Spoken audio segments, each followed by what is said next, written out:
Welcome back to our lessons on coasts. I have to say, everyone, the geography department have been really impressed with how many of you have been participating in these lessons.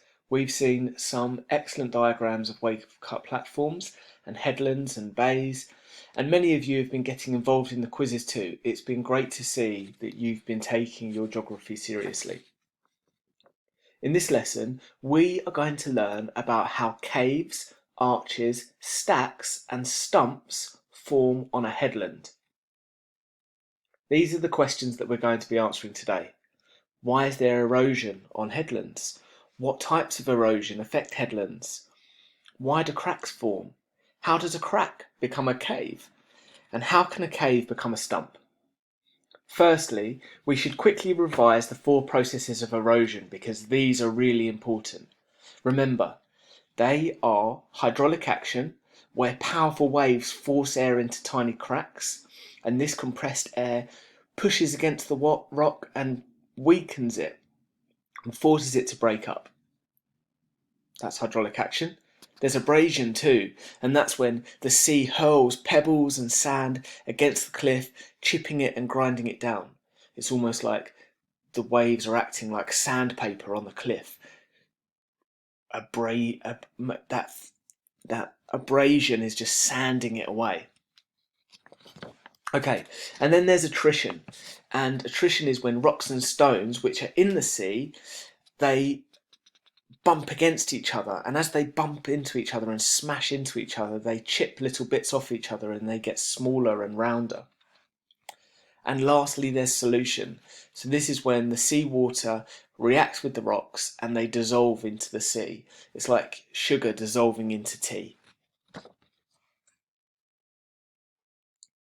Right, we should also remind ourselves about the formation of headlands and bays, because the landforms we're looking at today form on headlands.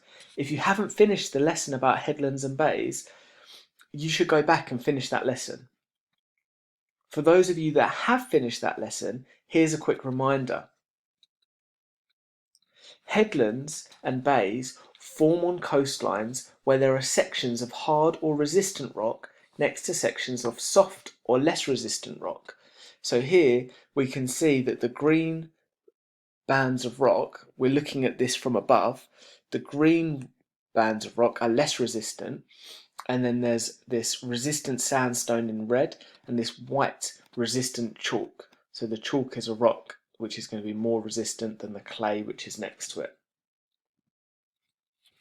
As the waves erode the coastline, the soft rock erodes quickly and the hard rock erodes slowly.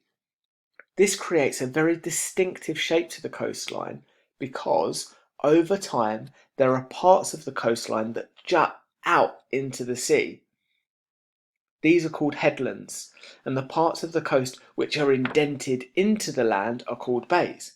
So here we can see the green parts of the coastline, which were the soft rock, they've got indented into the coastline, forming bays, and then the red and the white part of the coastline, the sandstone and the chalk, they're jutting out into the sea and they're headlands. And you can see the green areas, because they're softer, they get eroded more. They get eroded quickly and they get eroded more. In the bays, we get beaches forming. Here we go. So those are our bays that are indented and our headlands which are sticking out. Okay, because the headlands are sticking out into the sea, we've got a different way of looking at this now. So we're looking at this not directly from above, but kind of at an angle. Because the headlands are sticking out into the sea, which we can see here, the waves hit the headlands first. That means that most of the wave's energy hits the headlands, and the waves have lost most of their energy by the time they reach the bay. Because the waves have less energy when they reach the bay, they deposit sand and beaches form.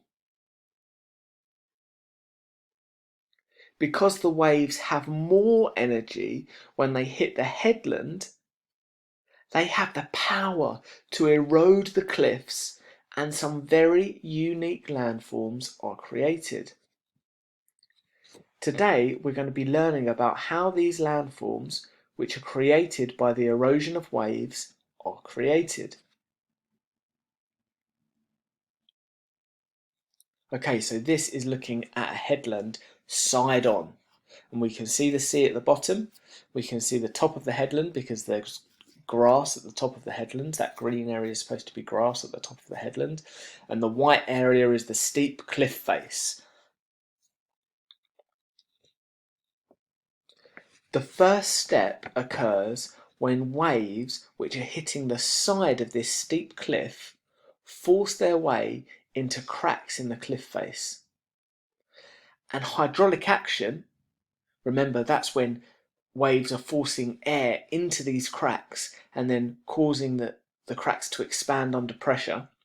Hydraulic action will make these cracks bigger. The waves also contain sand, which grinds away at the crack in the cliff, and that's the process of abrasion. So as the cracks are eroded by hydraulic action and abrasion, the crack will become a cave. Once a cave is formed in a headland, it keeps eroding. These processes of hydraulic action and abrasion keep on happening, and the cave will get bigger and bigger until eventually it will break through to the other side of the headland, forming an arch. As the processes of hydraulic action and abrasion continue to erode the arch, it will get bigger and bigger until the point that the top of the arch is no longer supported. One day it will collapse under the force of gravity. When the arch collapses, it leaves the headland on one side and a stack, a tall column of rock, on the other side. The stack will be attacked at the base in the same way that a wave-cut notch is formed. This weakens the structure and eventually it will collapse to form a stump.